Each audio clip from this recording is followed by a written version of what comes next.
welcome to Evil News at 6. I'm Jonny Koeninger. And I'm Thomas. Thank you for joining us. A century Auburn University's College of Education began a new era with an all-new building. Eagle Eye's Cam Sinkfield has the scoop. The wait is finally over. Auburn University's College of Education building is finally here, and the future of the program is as bright as ever. We had the chance to sit down with Preston Spark, Director of Communications and Marketing for the Auburn College of Education, who gave us his insight and perspective on what it's been like as a staff member through the process of the new building. So our new College of Education building actually began classes over the summer semester, and we held our ribbon cutting grand opening in August. And it's just been great to see the building come to life with students milling about, and of course lots and lots of classes taking place, and just a lot of great collaborative learning. And so the building has really come to life these past few months. Well, I would say we're really excited to have this new home for our college. It's a 167,000 square foot facility. Lots of innovative spaces, collaborative spaces, new labs, a lot of great classrooms here. As you can tell, it's a really bright facility and state-of-the-art. And so I would definitely say come check us out. We offer tours here for the college, and you can book those on our website, education.auburn.edu. Anyone interested in the College of Education, we would encourage them to come and attend our fall preview day. It's going to be taking place from 8:30 to 11 a.m. on November the 11th. That's Veterans Day.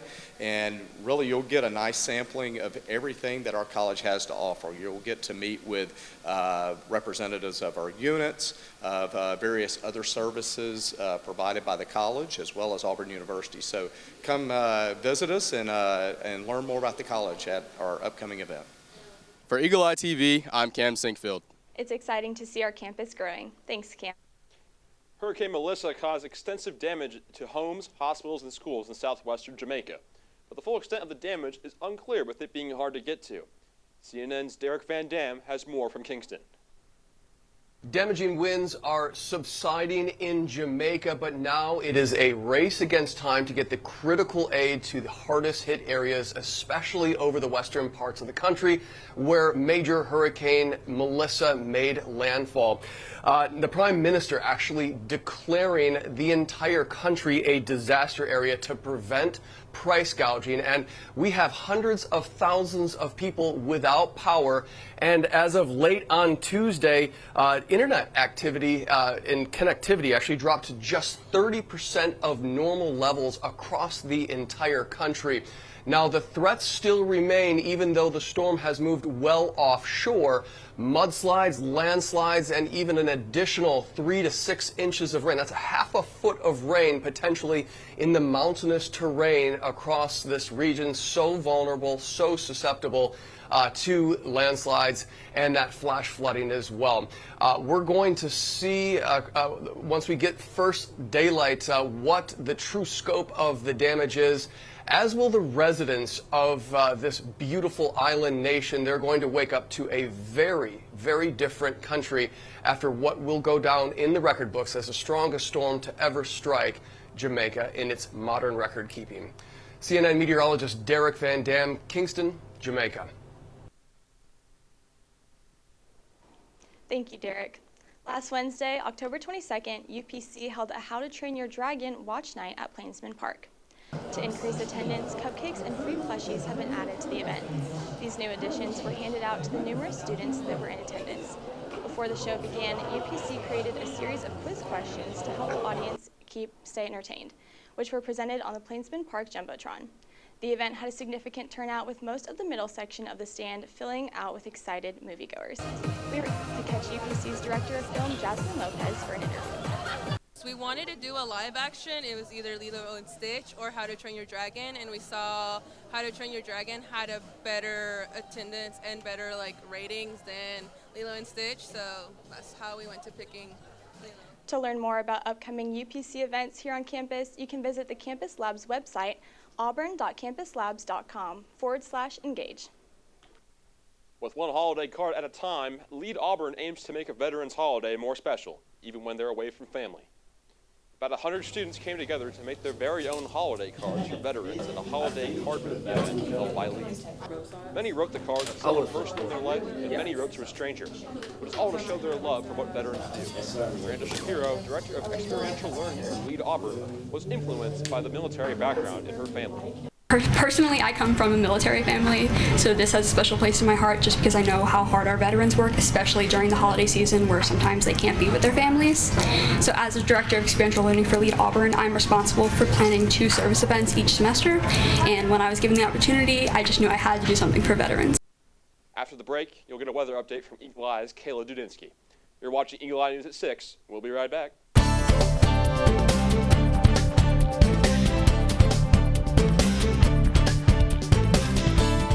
Welcome back to Eagle Eye News at 6. My name is Kayla Dudinsky, here with your weather outlook for this week on the Plains.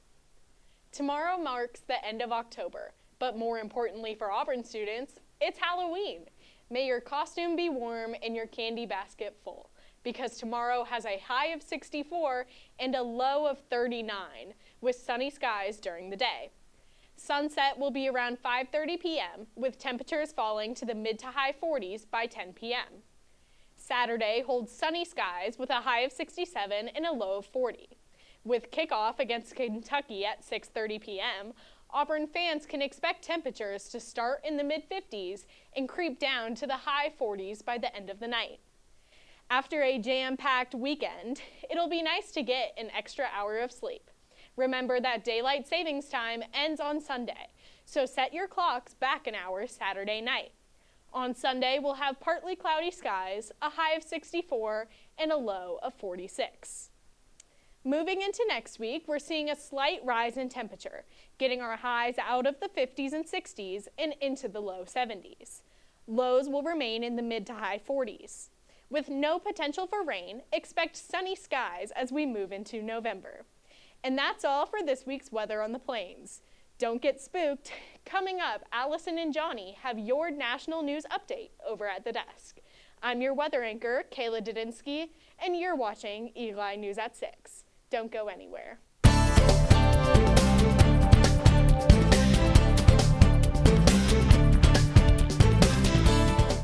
Welcome back to Eagle Eye News at 6. Let's get into some national news updates.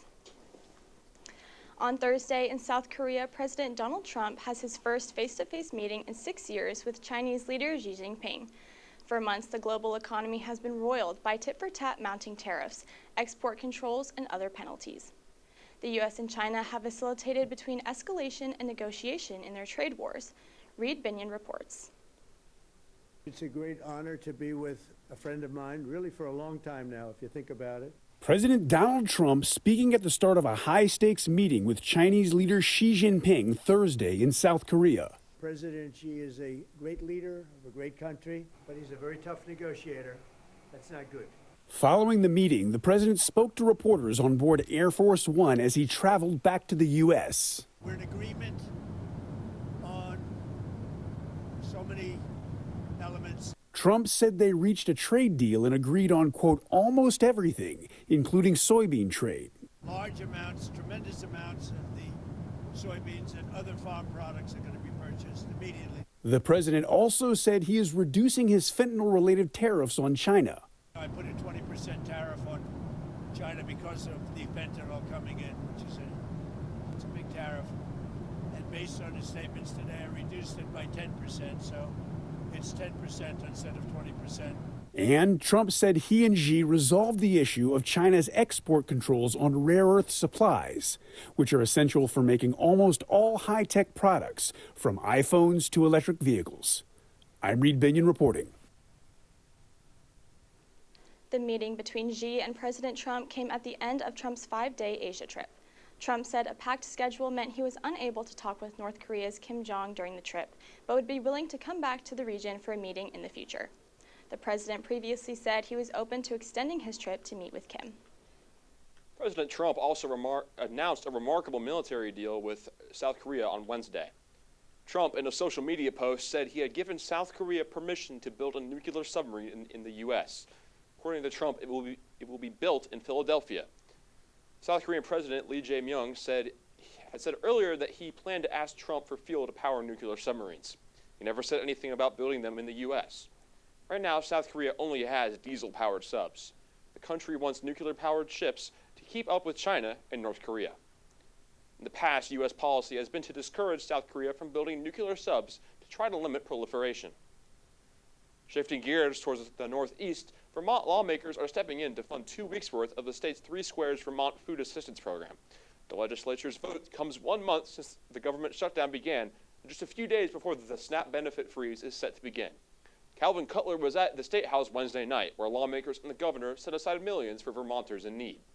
65-year-old Richard Davis of Randolph lives with a disability on top of battling cancer and heart disease. I'm on 8 different medicines now, and by the time we pay rent and lights and gas just for going to doctors and car insurance, we have nothing left. He's one of some 65,000 Vermonters who depend on 3 Squares Vermont benefits to help put food on the table.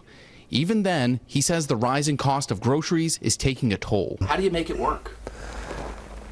A lot of peanut butter and jelly sandwiches. State lawmakers are alarmed at the congressional impasse and are concerned about Vermonters like Davis going without benefits. And I personally can't imagine anything more urgent than making sure that people can feed themselves and not freeze to death. So Wednesday, a panel of lawmakers and Governor Phil Scott earmarked $6.3 million in state tax dollars to extend benefits for 15 days. There's also $250,000 for the state food bank and $14 million for home heating fuel assistance. Governor Phil Scott, who says we won't be reimbursed for spending your taxes on this, blames Washington, D.C. This is being used as a political tool by both parties, and it's unfortunate that they can't come together and figure this out. State lawmakers are also seeing other red flags, which could also hurt your wallet, like the potential expiration of health care subsidies at the heart of the shutdown fight. It is a 1-2 punch, honestly, if they don't receive both of those, and we should not be pitting health care against food. Back in Randolph, Davis says the whiplash of information and the uncertainty around resources he depends on has taken a toll. Adding any reduction in SNAP benefits could leave him starving. It would be a matter of, do we eat or do we pay rent? And right now, the way things are going, it looks like, you know what, let's just pay rent.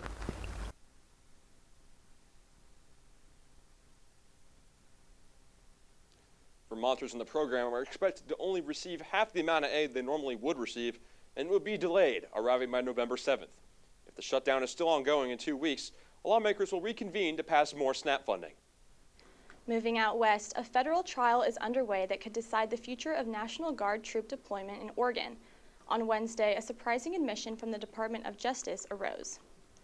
National Guard troops were on the ground at Portland's ICE facility after a judge ordered them not to show up. That revelation came from DOJ attorney Jean Lynn prior to the start of proceedings in court. Lynn said the troops were on scene at the ICE facility until the early morning hours on October 5th. That was 1 day after the U.S. District Judge in the case had issued a temporary restraining order. The judge Wednesday brought up whether that equates to contempt, a matter she said would be discussed later. During opening statements, attorneys for the city of Portland say the city is not war-ravaged, as President Donald Trump has claimed. The city said a protest escalated only because of Trump's social media post, saying he would order troops there in late September. An attorney for the Trump administration said National Guard help was offered and to be under Oregon control. But because the governor refused, federalizing the Guard was necessary. When we come back, we'll get an entertainment update with our very own Kathryn Mims. You're watching Eagle Eye TV, Auburn's news leader. We'll be right back.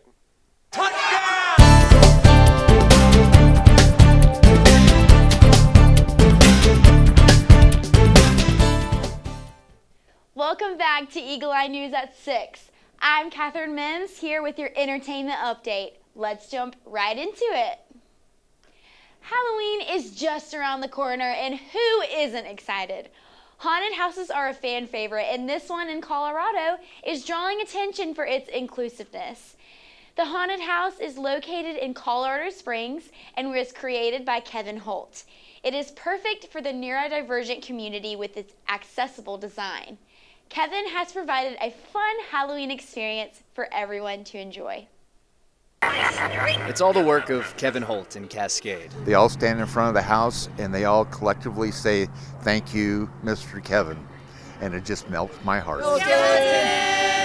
His skeletons light up the night and children's faces. It's just absolutely amazing when you have somebody like Kevin in the community that steps up and gets us. For 4 years now, he's invited the neurodivergent students at the Rise Up School in Colorado Springs to walk through for free. I think it's pretty cool. Looks pretty festive. They talk about it. They look forward to it. Spooky. This is amazing. Oh my gosh, this is so much fun. For these families, enjoying the small things can sometimes be a big challenge. It's a lot of work. They don't have a lot of support. He doesn't really trick or treat. We've tried over the years, but it's just not his thing. Kevin makes it easy. I get to bring him out here and he can experience all of these things at least on whatever level that he gets it. We fly, we river raft, and we come to Kevin's house. Way to do it, Kevin. It's one of the most unique, warming feelings that a guy can ever have, that truly you're giving back from your heart, feels that somebody really does appreciate what you do and they love you. All while Kevin helps the kids love Halloween. Skeletons. Skeletons. Wicked actress Marissa Bowden is paving the way for those with disabilities. There is a new ending for Nessa Rose in the Wicked movie edition. In the original musical, Nessa Rose is given the opportunity to stand, but in the new film, we will see a brand new outcome. As we can see, everyone really does deserve a chance to fly. I think we're just about as excited as anyone else. Sean and Patricia Bodie are still feeling the magic of Oz, all the way from Maizomanie. It really has been exciting for this community, this small community, and not just Maizomanie, but what is called Wisconsin Heights. People just love her and they love what she represents. Their daughter Marissa is shattering stereotypes both on and off screen, and the new movie, For Good, is taking that role to the next level. In the musical version of Wicked, there's a moment where Nessa Rose is given the ability to walk. But Marissa will be the first to carry out an inclusive twist, brand new to the film adaptation. I remember sitting down with John and he was telling me about the change, and I did feel a little bit of relief because I think it's a healthier way to represent disabled people. I think it's a common misconception that the deepest desire of a disabled person is to be healed or to be fixed. And while that can be true for some, for a lot of us, that's not our story. It goes with the whole thing that everyone deserves a chance to fly. And here we see Marissa up in the air. That's what she wants to be. By adapting the storyline, her parents say people with disabilities may be inspired to rewrite their own stories. It lets them know that, they can reach for their dreams just like she did. Because, even after she became disabled and was no longer able to walk, she didn't give up on her dreams. She just, stuck with it. As Marissa points out, you can be disabled at any time, at any moment. And it doesn't have to be visible. It can be invisible. And that shouldn't stop you from being noticed, recognized, and making adjustments, whether it's the workplace or in the community. Marissa is not only representing wheelchair users in her starring role, but using her platform for advocacy. Well, how does it feel to be able to have that role and, kind of take the lead on this, inspiring so many people? It's been really cool, especially for the disabled community. Representation is important and all of that. Also, I think that just hits the iceberg of disability rights issues that are still ongoing today. And so the thing I think I want to inspire others to do most is be allies. She says she hopes the role will also inspire audiences to stand up for people with disabilities. Include disabled people in your spaces. Make sure that your spaces are accessible every day, so that everyone has a chance to fly. It's just a jump to the left and a step to the right. For all of the musical lovers out there, this one is for you. Rocky Horror Picture Show has celebrated its 50th anniversary. The musical revolves around a couple whose car breaks down in front of a castle. They go to the castle hoping to find help, but instead they find some interesting folks holding a party. To celebrate the show's birthday, there have been new releases such as a special vinyl for fans to purchase. Halloween is tomorrow, so let's do the time warp today. It had been such an extraordinary experience. That's all the entertainment news I've got for you tonight. When we come back, you'll get your fill on all things sports with our very own Hampton Lane. I'm Kathryn Mims, and you're watching Eagle Eye News at 6. We'll be right back.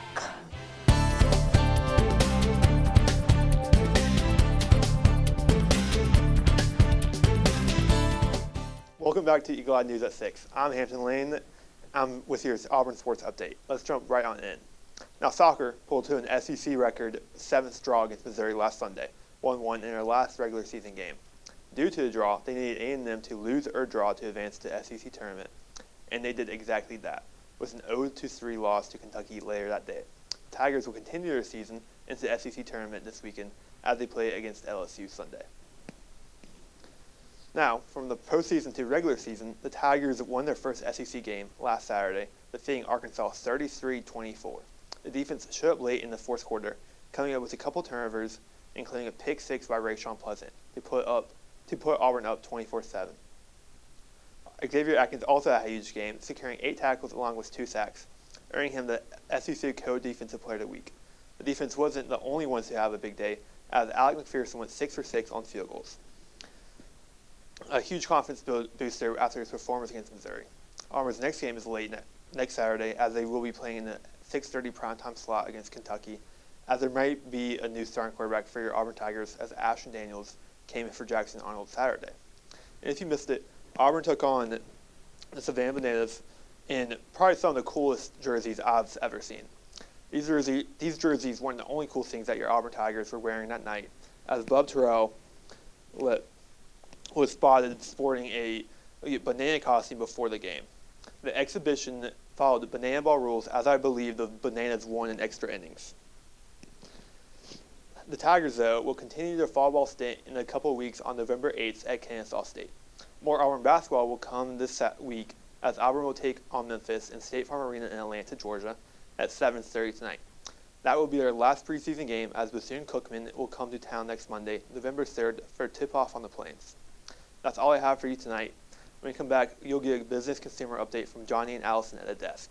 You're watching Eagle Eye News at 6. We'll be right back.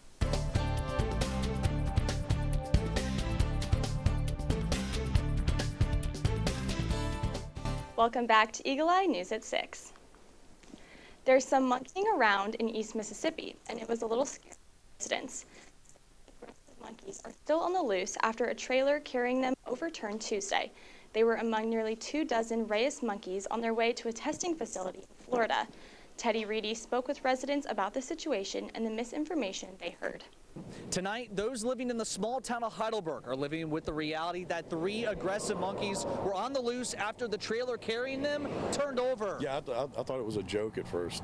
I was, I think, in Michigan when I first heard, so I thought everybody was messing with me, but looked it up online and, it's a little surreal, kind of like a movie or something, Tuesday, Jasper County officials arrived near highway marker 117, where they found an overturned truck hauling 21 monkeys to a testing facility in Florida. As of Tuesday night, officials say 3 of those monkeys were still missing. 5 are dead, and the remaining 13 were recaptured. Tulane University officials sent a team to Heidelberg to assist law enforcement in the catching and disposing of the monkeys. For April Cooper and Kinsey Henry, when they heard monkeys were on the loose, they got worried for the safety of their pets. My first initial action was it was an outbreak situation, honestly. I grew up watching that movie, so it's a bit scary.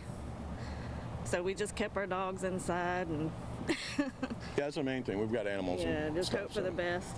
For those who have seen the monkeys firsthand or those who just live in town, many of you want the remaining monkeys caught without harming them. There's like a heightened concern over it, but hopefully it'll work out.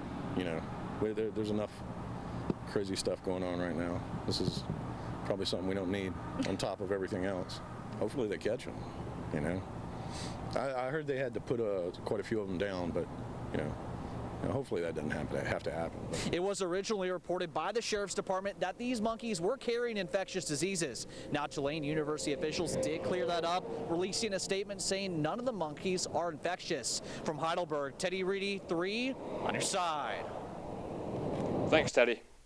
Teasdale Foods Incorporated announced the recall of some of its taco dinner kits due to a labeling error. According to the Food and Drug Administration, cocoa mix packets were mistakenly placed in the boxes instead of taco seasoning. The cocoa mix contains milk and could pose a threat to people with related allergies. The FDA says no illnesses have been reported so far. Officials say the affected products are Martin's and Giant Crunchy Taco Dinner Kit and Casa Mamita Soft Taco Dinner Kit. More than 24 states, including Connecticut, Georgia, and New York, are affected by this recall. Additional information can be found on FDA.gov. Ahead of Halloween, police in the Detroit, Michigan area are warning of drug-laced candy and chips. They resemble some well-known brands, like Airheads, Nerds, Jolly Rancher, and Doritos. Warren police said detectives carrying out a search warrant last week discovered the products. They seem to be, quote, in standard packaging, but actually contained THC and psilocybin mushroom. Officials did not say what prompted the investigation or whether any charges were filed over the look-alike items. It is not clear whether the products were intended for trick-or-treaters. Police say this serves as an important reminder for families to carefully inspect all Halloween treats before kids consume them. The night sky may look much different this Halloween Eve in the western and midwestern parts of the United States. The northern lights may be visible in several states Thursday night. Alaska is most likely to experience this phenomenon, followed by areas in Washington, Idaho, Montana, North Dakota, Minnesota, and Wisconsin. NOAA's Space Weather Prediction Center says most of Canada will also have the chance to see the lights. The northern light illuminations are caused by particles from the sun hitting Earth's atmosphere. Closing out the show, we've got a feel-good story for you. This Tennessee farmer is looking to help families in need. Aaron Cantrell has a story. We're big into dahlias here. We grow about 12,000 dahlias a year, and this is the very end of the year. We're actually starting to cut them down. In the farming business, there are plenty of ups and downs. We went 4 or 5 years without making a penny, and we're getting better at our craft. We're on a slow uptick, and like I said, with that blessing, I think I should help others whenever I can. Before the family farm, S.C. Daugherty and Sons became successful. Sean Daugherty remembers barely getting by. I remember working my way through college full time and buying fast food and gas on a credit card just to survive. Then someone invested in him. A gentleman named Tom Bannon, who owned a Chevrolet dealership here in Nashville, and I worked at a place, and he gave me $100 one time because he heard I was, having a tough time with it. Now, after a successful season, and more than 20 years after someone paid it forward, Sean is returning the favor to families about to lose their SNAP benefits. I don't think as a community you wait on people that are in those positions to take care of you. I think you take care of each other. On Sunday, his farm will be giving away fresh food, no questions asked. We've got greens and sweet potatoes, and I've called in my my apple guy that I'm going to buy extra apples, and our bread supplier, I'm buying extra bread and stuff like that. Sean knows no one wants to struggle and believes that having a community behind you can make all the difference. And the hope is that someday that you're going to be able to do that for somebody else. Aaron Cantrell, News Channel 5. Well, that's all the time we have. We at Eagle Eye TV want to wish both a safe and happy Halloween for all those celebrating. For Eagle Eye TV, I'm Jonny Koeninger. And I'm Allison Thomas. Thank you so much for watching, and whoa!